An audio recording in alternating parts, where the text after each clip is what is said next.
¿No les fascina saber cómo funciona el cerebro humano? ¿Puedo darles fun facts? Bienvenido, Steven. Muchas gracias, Edwin, Marta. Edwin, Gracias Edwin Steven. por la invitación. Y ¿Cómo te fue el día que viniste por primera vez a la radio? Estuvo muy interesante. Yo, la verdad, esto no es, digamos, como mi ambiente natural, pero sin embargo, Pero tus es colegas completamente no te divertido. escucharon. Claro. Tuve algunos de pacientes que llegaron y que también me escucharon, por tu programa. Pues la verdad es que estoy muy agradecido de poder estar otra vez aquí con ustedes. Ok, escuchen esto. ¿Puedo dar facts antes de que te arranques Claro, tú por con la supuesto. clase? El cerebro pesa en promedio 1,5 kilos y consume el 20% de la energía y el oxígeno de todo el cuerpo. Así es. El 60% del cerebro humano está compuesto de grasa y es el órgano más graso de todo el cuerpo. Y esto es crucial para que rinda. Está compuesto en un 75% de agua, lo cual lo hace extremadamente sensible a la deshidratación. El cerebro no está completamente formado hasta los 25 años. Más o menos. Y este dato que mencionas es muy importante porque da a entender cómo es que la naturaleza hace para hacer eficiente sus órganos. ¿Por qué tiene tanta grasa el cerebro, por ejemplo? Porque el cerebro funciona con actividad eléctrica. Ya. Al funcionar entonces con actividad eléctrica, lo que se quiere es que el impulso nervioso viaje lo más rápido posible. La grasa es un es un aislante natural. O sea, No es un conductor eléctrico natural.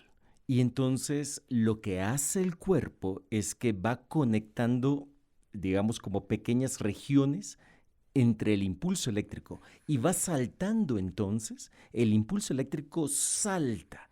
En vez de viajar directamente a través del nervio, va saltando a través de estos espacios y entonces la grasa, al ser aislante, lo que permite es que el impulso eléctrico viaje más rápido.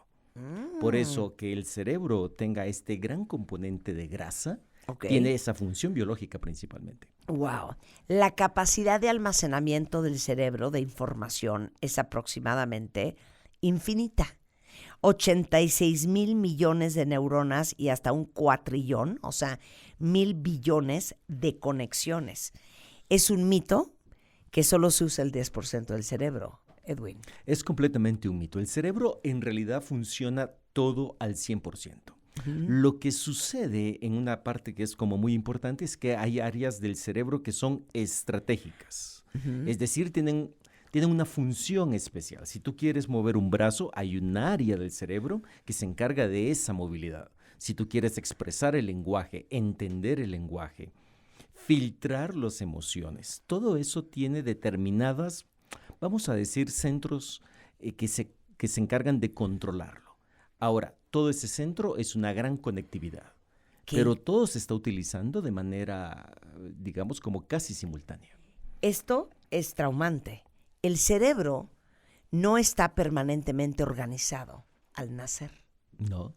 De hecho, eso nos hace, al nacer, una de las especies más vulnerables, al no estar nosotros cableados previamente. O sea, espérame un segundo, claro. Cuando nace un potrito, se para. Casi de inmediato. Casi de inmediato. Casi un de elefante inmediato. se para y Sí. empieza a seguir su manada. Sí, porque tienen eso muy predeterminado. La especie humana no. La especie humana necesita un periodo de maduración todavía fuera del útero, pero esa maduración también le permite adquirir estímulos del ambiente. Y por lo tanto, tú te vas desarrollando conforme vas creciendo. Entonces, aunque somos muy vulnerables al nacer, un niño al nacer, si tú lo dejas solo, probablemente no sobrevive. En tanto que las especies animales, rápidamente, el cableado al ya estar definido, entonces saben qué hacer. Pero entonces su capacidad de aprendizaje disminuye. Claro. Y entonces esa es una ventaja biológica nuestra. Tenemos la capacidad de ir adquiriendo habilidades conforme va pasando el tiempo. Oye, ahora, algo muy interesante. El aprendizaje cambia físicamente tu cerebro.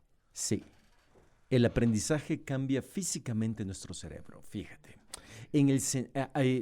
Cada vez que hay un aprendizaje, hay una reconfiguración, no solo en la estructura, sino también en el funcionamiento.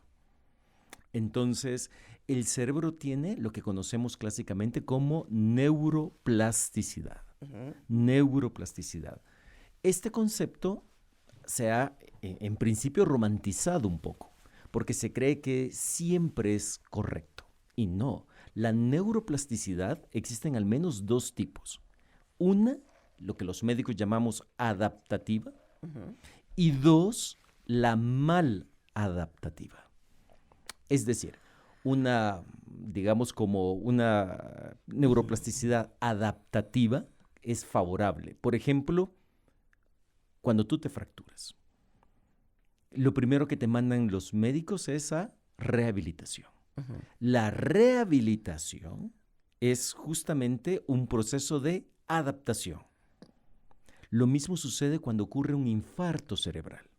En el infarto cerebral, tal como su nombre lo menciona, lo que ocurre es que ciertas neuronas fallecen producto de que no les llegó en general, vamos a decir, sangre. Y entonces el cerebro se infarta. Esas neuronas fallecen. Por lo tanto, su función desaparece. En la plasticidad, lo que se logra hacer es que las células que están a la par, de las que fueron lesionadas o muertas, entran al quite. Justamente. Pero estas células necesitan un aprendizaje. Esa es la rehabilitación.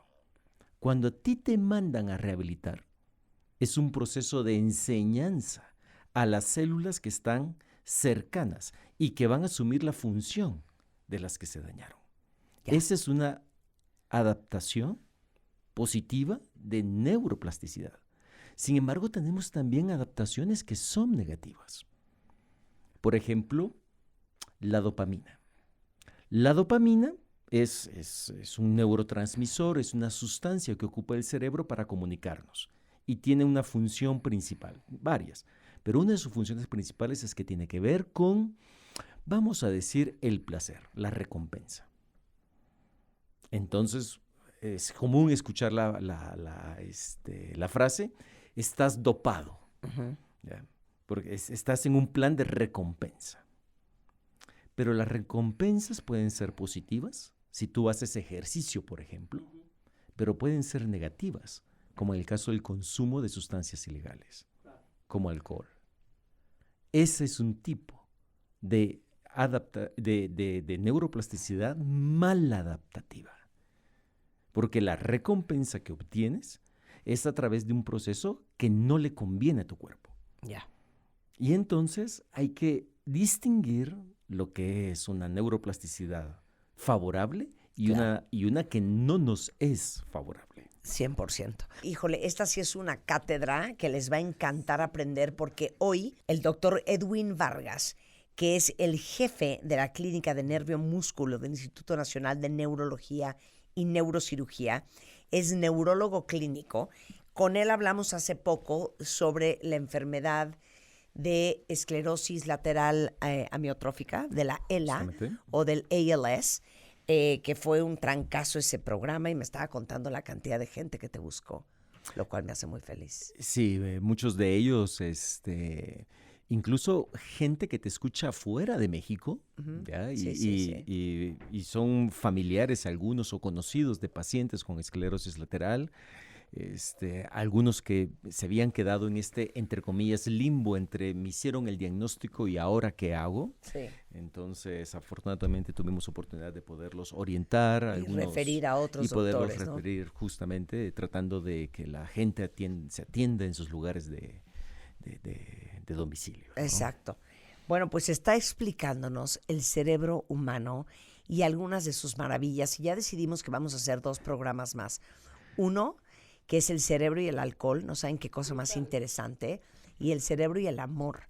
Pero hoy estamos hablando de cosas extraordinarias que hace el cerebro de cada uno de ustedes.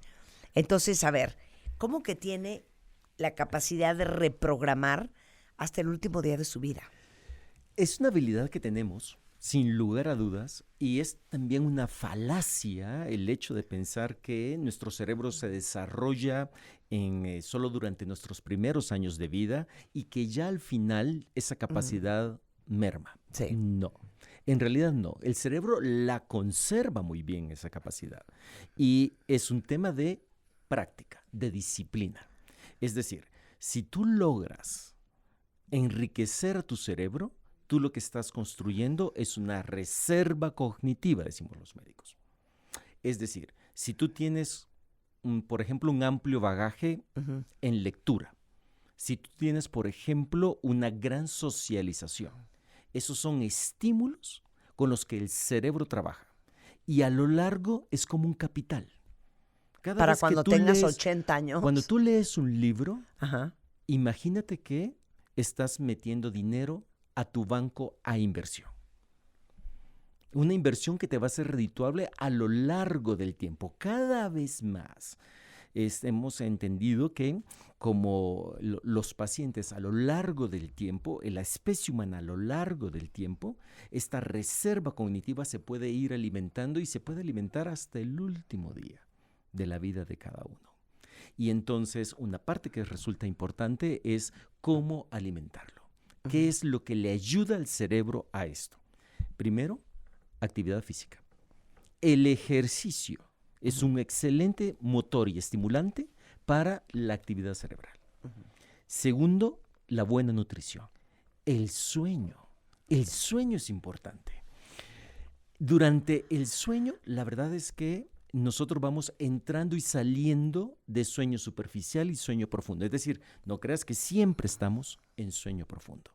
Realmente hay una arquitectura del sueño, subimos y bajamos, subimos y bajamos. Eso es lo normal.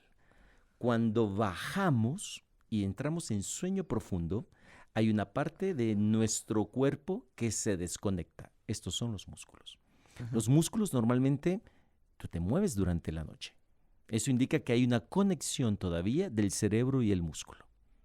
Pero cuando estás en sueño profundo, es el momento en que el cuerpo comienza a trabajar los recuerdos en sueño profundo. Entonces el cuerpo comienza a soñar y comienzas a editar todos tus recuerdos. Aquellos que tienen significancia emocional para ti son los que almacenas. Los recuerdos que sean poco útiles para ti, esos los vas desechando. Por eso es que durante el sueño, que es un momento que además, el sueño profundo a lo que me refiero, es el momento donde tú tienes los sueños también. Es el momento también en que el músculo se desconecta del cerebro. Porque si no, comenzarás a actuar los sueños. Claro. Esa es la razón por la cual el músculo se debe de desconectar. Y esto es lo que sucede cuando tienes tú un mal dormir. Pero cuando te dicen es que el sueño es muy importante porque el sueño es reparador y el sueño es el momento cuando tu cerebro logra regenerarse. Pero en realidad lo que tú estás diciendo es el sueño profundo es cuando el cerebro se organiza y hace su limpieza de información. Y se queda con lo que es útil. Claro. Y esta parte es muy importante porque, fíjate, hay una serie de procesos que ocurren durante el sueño y que ocurren en un ciclo biológico. Es decir, hay que aprender a dormir a nuestras horas. Sí. El desvelo como tal, que tú dices, bueno, es que me voy a acostar a las 2 de la mañana, pero me voy a permitir levantarme a las 11, por ejemplo. Sí, de acuerdo, tú te duermes, de acuerdo, pero los procesos biológicos no están anclados a eso, a ese pensamiento. Algunos comienzan en un ciclo que es biológico y que comienzan entonces a repararse. Cuando tú no te duermes a tus horas, comienza a haber una descoordinación entre la reparación del cuerpo, por un lado, y por el otro, vamos a decir, tus hábitos del mal dormir. Y entonces tu reparación no es óptima. Si tú quieres repararte, tienes que dormir a las horas biológicas. Por eso, algunos trabajos que van contra natura, los médicos, por ejemplo, cuando tenemos guardias, llamamos en la medicina, que son los médicos permanecen despiertos durante la noche para la atención de pacientes, eso es contra natura. Claro. Y eso hace entonces que el cerebro en desvelo funcione mal. Claro. Pero no solo funcionamos mal de que pensamos mal. Claro. También Oye, estamos irritables. claro, pero me da risa porque entonces de lo que no te acuerdas es porque te valió madres. Justamente. No tiene, si no no te tiene un acuerdas valor, es porque tiene un valor no tenía significativo ningún para valor ti. para ti. Justamente, no tiene ningún valor significativo para ti. Entonces, el sueño es un proceso que es importante para la reparación en el cerebro. El cerebro cumple muchas funciones. Esta es una que es vital. Hay otras que tienen que ver con los famosos neurotransmisores. Los neurotransmisores son sustancias que tienen nuestras células. Cuando estábamos en la primaria y en la secundaria, aprendimos que nuestras neuronas se comunican unas con otras haciendo un contacto físico. Uh-huh. Esa fue la famosa sinapsis. Pero también hay un contacto químico. Hay sustancias que el cuerpo produce y que se relacionan con ciertas emociones. La dopamina, el placer. Serotonina, el ánimo. Entonces, cuando tú tienes esto, lo que hay que reconocer es que el cuerpo tiene también ciertas sustancias que producen emociones, pero las emociones se gobiernan. Y eso es, otra vez, acción del cerebro. Por ejemplo, la dopamina, que tiene que ver un poco con, por ejemplo, con sensaciones como el miedo. Uh-huh. Hay estructuras en el cerebro que cumplen funciones muy básicas. Las funciones básicas son sobrevivir y reproducirse. Uh-huh. Entonces, para sobrevivir, por ejemplo, ante una situación de alerta, si entrara por aquí alguien armado, tu reacción es de sobrevivencia. Entonces el cuerpo se prepara para eso. Y entonces hay ciertas sustancias que son los neurotransmisores que son los que actúan como tal. Y entonces, por ejemplo, si tú decides, si entra aquí alguien que quiera hacerte daño, tú te preparas para dos cosas, o para la huida uh-huh. o para la pelea. Eso se gobierna también. Las emociones. Cuando ves a tu ex, por ejemplo. Ajá. Si tú ves a tu ex y no has tenido una muy buena relación con él, hay una emoción que salta. Esa es muy reactiva. Esa es una parte muy reactiva. Primitiva. Primitiva, básica, muy biológica, muy producto de la evolución. Pero tenemos lo que llamamos en el cerebro la corteza prefrontal. El frontal es lo que necesitamos para darle contexto a esa emoción. O sea, veo a mi ex, se me revuelve el estómago. Se te revuelve el estómago, pero tu ex te lo conseguiste en el trabajo. Uh-huh. Y entonces lo tienes que saludar cortésmente. Ahí entró la parte de organización del cerebro. El cerebro entonces modula las emociones. Que tú no te voltees a media sala de juntas y le digas, eres un imbécil patán, no te soporto. No quiero verte. Exacto. No quiero verte. Entra el córtex prefrontal a modular esa emoción y hacerlo correcto. Sí. Pero la corteza prefrontal se ejercita.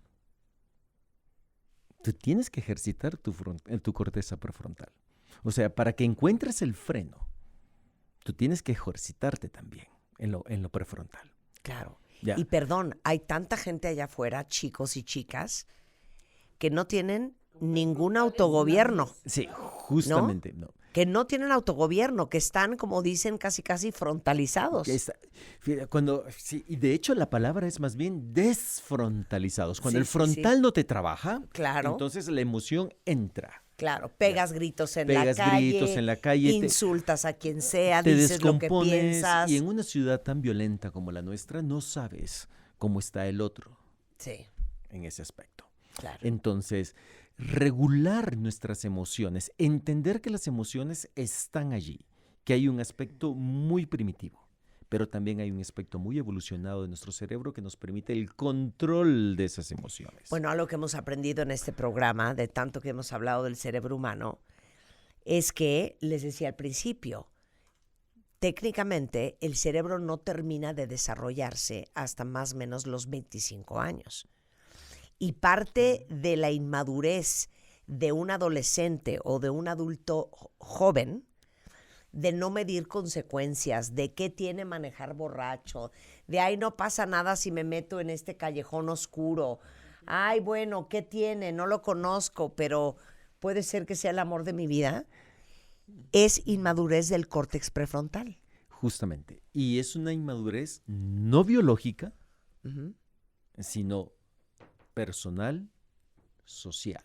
Sí me di a entender. Es decir, desde muy joven, tu corteza prefrontal tiene habilidades para aprendizaje y es el aprendizaje el Lo que madura. Lo que te hace madurar. O sea, el cerebro a edades muy tempranas ya tiene las capacidades. Por eso, infancia es destino. O sea, Sí, tú dirías, pensemos en alguien que ha tenido una adolescencia muy dura, que ha vivido en una zona de guerra, que ha tenido tremendas carencias, que ha tenido responsabilidades muy por arriba de su edad, va a tener un cerebro más maduro o que madure más rápido que alguien en otra circunstancia. justamente. Ya. Yo tenía un muy buen paciente que me decía, a ver, Steven, a los hijos se les cría con un poco de hambre y un poco de frío. Y era un hombre que económicamente resuelto. Pero son estas situaciones un poco Retadoras. el reto, lo que hace que se construya Claro. la persona. Y asimismo, habrá gente que le dan los 40 años y que ni para atrás ni para adelante. Justamente. Muchas veces tiene que ver también con una actitud de fondo en la persona. ¿Ya? Una actitud que puede ser un nivel de enfermedad o simplemente una indiferencia con el resto de las personas. Y entonces sí es importante que nosotros entendamos que la educación de la corteza prefrontal es lo que nos va a hacer madurar más rápidamente. Hay tanto que hablar del cerebro para que ustedes entiendan cómo funciona el suyo, que vamos a hacer hasta un programa 2 y otro más sobre alcohol y cerebro y sobre el amor y el cerebro. Pero algo que me llamó mucho la atención es que dices que el cerebro tiene su propia farmacia interna, Edwin. Tiene una farmacia interna, es autosuficiente y esa farmacia puede enfermar. ¿Cómo? Esta es la parte importante. Fíjate. En general, para poder llevar a cabo todo lo que ocurre, el cuerpo echa mano de muchas cosas. Uno son de estas famosas sustancias que son los neurotransmisores. La dopamina es de recompensación, es del placer y se produce en determinadas células. La serotonina tiene que ver con el ánimo. Y entonces el cerebro es capaz de producir estas sustancias y estas sustancias estar vinculadas entonces en las emociones que cada uno de nosotros experimentamos. Sin embargo, estas emociones, estos neurotransmisores pueden enfermar. Claro. Y cuando enferma un neurotransmisor, entonces tú lo puedes notar en la emoción de las personas. Ya. Ejemplo clásico, vamos a hablar, por ejemplo, de la serotonina. Ajá. ¿Ya? Depresión, ansiedad. Claro. Y depresión y ansiedad. Ya. por ejemplo. Y entonces hay que entender, y esto es un mensaje que queremos enviar, hay que entender que la depresión y la ansiedad puede tener un componente que los médicos llamamos exógeno, es decir, algo que te ocurre alrededor en la vida. Si tú pierdes un familiar muy querido, muy cercano, te vas a deprimir. Eso ocurre. Pero también, si en algún punto esto llega a fallar, tú te puedes deprimir independiente de lo que está esté pasando ocurriendo fuera. alrededor. Claro. Y esto es muy importante que la gente entienda que no es un tema muchas veces y que ocurre y te dicen, a ver, échale ganas, muestra, tú puedes, sal adelante. No, a veces puede ser una falla de estas sustancias y entonces hay necesidad de, en general, interferirla a través de medicamentos. Y Para esta es una parte. Para todos, hablando de salud mental, para todos los que creen que los antidepresivos o que los ansiolíticos o que cualquier otro medicamento para equilibrar, balancear o apuntalar al cerebro no sirven o no son necesarios. Aquí está la explicación de un neurólogo. Son necesarios porque aquí hay una falla en tu fábrica. Ajá. Está esta falla en tu fábrica y la única forma de interferir esa falla es a través de una maniobra farmacológica.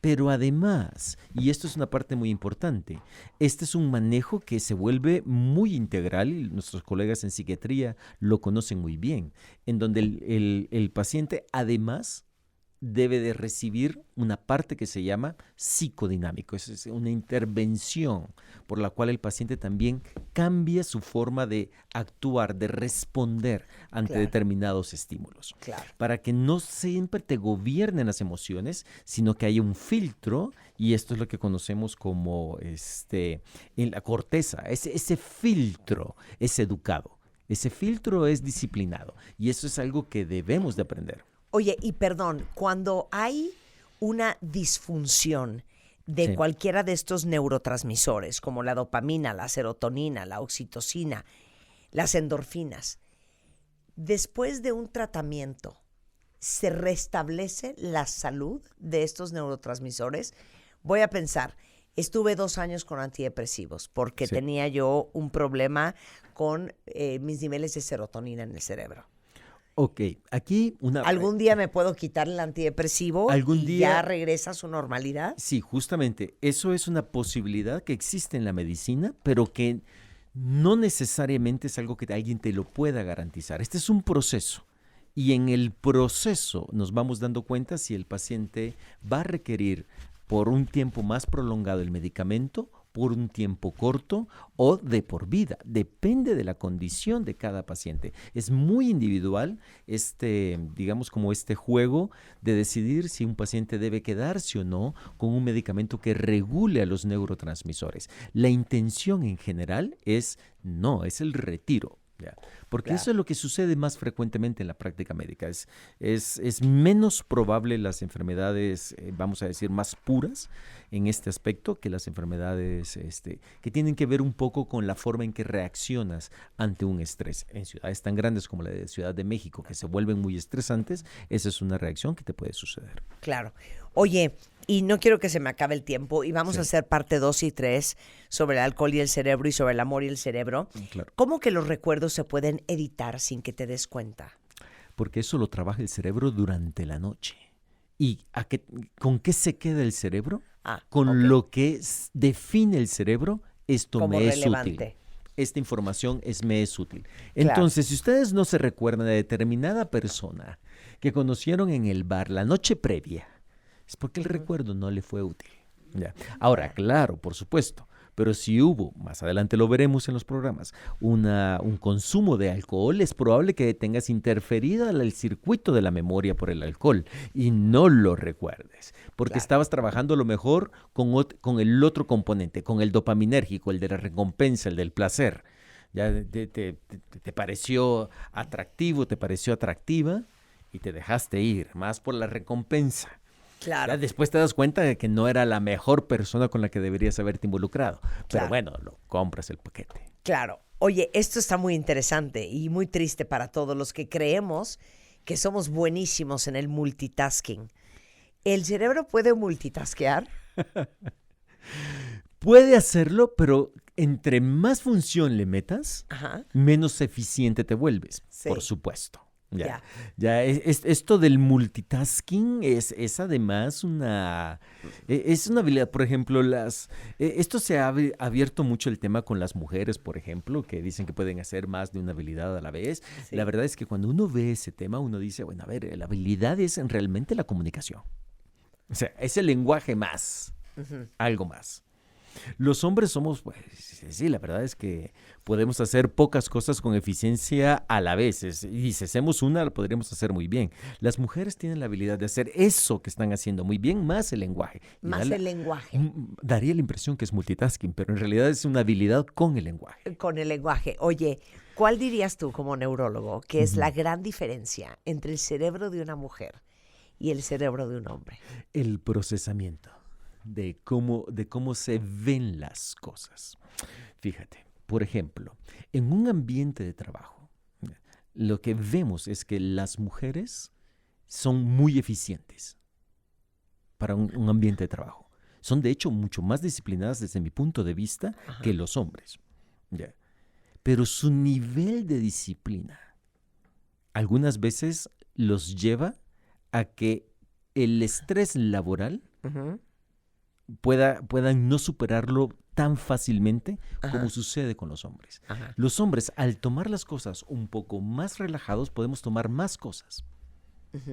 ¿Ya? Las mujeres son mucho más estrictas para cuando ocurren las cosas. Por eso, balancear los trabajos en género es una verdadera, digamos, como alegría poder entender esto del papel del género como tal. En realidad, no hay una gran diferencia entre las capacidades cognitivas, hombre y mujer, no la hay. Lo que hay es cómo lo procesa cada uno. Cada género lleva sus procesos a unas metas y esas metas se alcanzan en ambos lados. Lo que pasa es que las mujeres son un poco más rígidas en este aspecto, son más disciplinadas, son más metódicas de lo que podemos hacer los hombres, pero ambos llegamos al punto. Yo creo que la diferencia más importante es el proceso entre las mujeres y los hombres. Mira qué cosa más interesante. El doctor Edwin Vargas, como les decía, es el jefe de la Clínica de Nervio y Músculo del Instituto Nacional de Neurología y Neurocirugía. Es neurólogo clínico y su especialidad es enfermedades neuromusculares. De hecho, con él les contaba que hace como poco menos de un mes hablamos sobre el ALS o el ELA, que es esta esclerosis lateral amiotrófica, que fue un programa súper interesante y prometemos que vas a venir de regreso a hablar específicamente de algo fascinante. El alcohol y el cerebro, todo lo que sucede. Y después vamos a hablar sobre el cerebro y el amor y todo lo que pasa en el cerebro para que nosotros pensemos que estamos enamorados de X o Y. Justamente, todo eso es en realidad una explosión de neurotransmisores. Estas emociones que sentimos tienen un sustento orgánico, que son la emoción a través de los neurotransmisores. ¿Cómo entenderlo sin quitarle el romanticismo al concepto? Claro. Es un Pero poco... yo no sé, piensa, ¿de dónde inventó el ser humano que el amor se siente en el corazón? El corazón aquí no tiene nada que ver. Pero tenemos problemas muchos más importantes. Fíjate que cómo es que ha quedado este concepto del corazón. De hecho, en medicina, el concepto siempre ha sido de la falla del corazón como lo que define tu muerte. Ajá. Pero tenemos también condiciones en donde el cerebro ya falló, el corazón sigue latiendo y la persona que estaba allí ya no está. La vida está en el cerebro, no en el corazón. ¿De dónde habrá inventado el ser humano? Eso sería algo muy interesante. De hablar de me rompió el corazón. O no, hombre, yo te entrego mi corazón. No, lo que estás entregando es tu cerebro. Estás entregando tu cerebro porque... 100%. El órgano de tu que te define a ti como persona es el cerebro. No es el corazón. El corazón tiene una función por demás importante, pero lo que te define a ti como persona está y se asienta en el cerebro. Claro. Y yo creo que tiene que ver con el hecho de que cuando tienes un estímulo en el cerebro, evidentemente me imagino que se segregan sustancias que a lo mejor te aceleran el corazón. La ¿no? dopamina, La dopamina, ¿no? la dopamina. Pero te digo una cosa, yo tengo una teoría todavía más macabra sobre el amor. Todos los que estamos en una relación nos inventamos y nos autoconvencimos de querer estar en esa relación. Ah, claro. Hay una convicción. El amor es un invento. Todos ustedes que están casados y que viven con su pareja, yo se lo digo a Juan.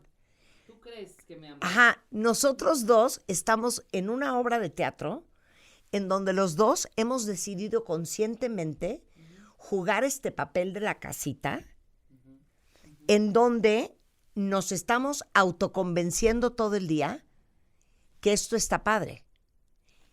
Porque así como te puedes autoconvencer de querer estar en esa relación y de que esto funciona, simultáneamente, en la misma circunstancia, tú podrías armar el caso para no estar en esa relación. Sí, claro, claro. ¿Me explico lo que estoy diciendo? Sí, claro. O sea, tú hoy dices, no, porque este cuate es un tipazo y lo amo y es un buen hombre y me llevo bien con él, y, ¿no? Y das tu lista que te hace racionalmente justificar por qué estás en esa relación. Pero esa lista también la puedes hacer de otra manera. Puedes decir, no, es que yo me voy a divorciar porque yo necesito a lo mejor un cuate que sea más suave, que sea más callado, que sea más prudente. Eso también lo estás inventando. Por eso, Claro. lo que yo te quiero decir es que puede uno inventar un argumento para un lado o un argumento para el otro. O incluso... Nadie existimos. Todos producto. Es que te lo juro que sí. Sí, claro. No. Un trancazo. No, de hecho hay actitudes que se pueden volver, entre comillas, perversas, en donde tú inicies una relación que sabes que no te va a llevar a ningún lado, pero tú has decidido no llegar a ningún lado previamente. Cállate. Sí. Yo les he contado Sí, aquí claro. que los hombres con que yo decidí relacionarme antes de mi esposo, yo sabía de entrada, subconscientemente, Sí. que no iba a suceder nada. Así es. Que no ibas a llevarlo. Dos no vivían en México, el otro era un recién nacido, el otro era un imbécil. O sea, yo los escogía. Con un detalle que tú sabías que era no negociable. 100%. Pero eso te permitía a ti entrar a una relación, disfrutar una relación, pero también salirte lo Claro. menos áspero posible. Eso me mantenía a salvo. Claro, Exactamente. justamente. Eso, hay un mecanismo dentro, ya, de racionalidad, Ajá. ya.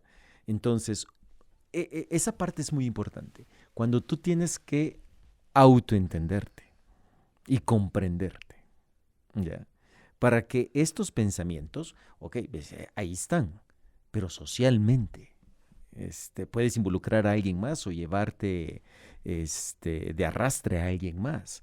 Y entonces uno debe de modular esa percepción. Pero lo que tú dices es completamente correcto. Las emociones traen atrás un motor de racionalidad. Claro. Ya. Y ahora, cómo ponerlo en su justo lugar es una parte que es como muy importante. Como, por ejemplo, entender que algunas mujeres están en una situación de vulnerabilidad y siguen en la situación de vulnerabilidad. ¿Qué es lo que las empantana y no les permite salir adelante? O sea, lo que tú quieres decir es que las emociones no aparecen solas. Las emociones son el resultado de un pensamiento. Sí. Es el Siempre. resultado de un pensamiento siempre. Los hombres, por ejemplo, los hombres es muy poco probable que nos enamoremos de entrada. Ujú. El hombre se va enamorando en el camino. Bueno, por eso tenemos que hacer parte 2. Vamos a hablar del amor un Sí, día.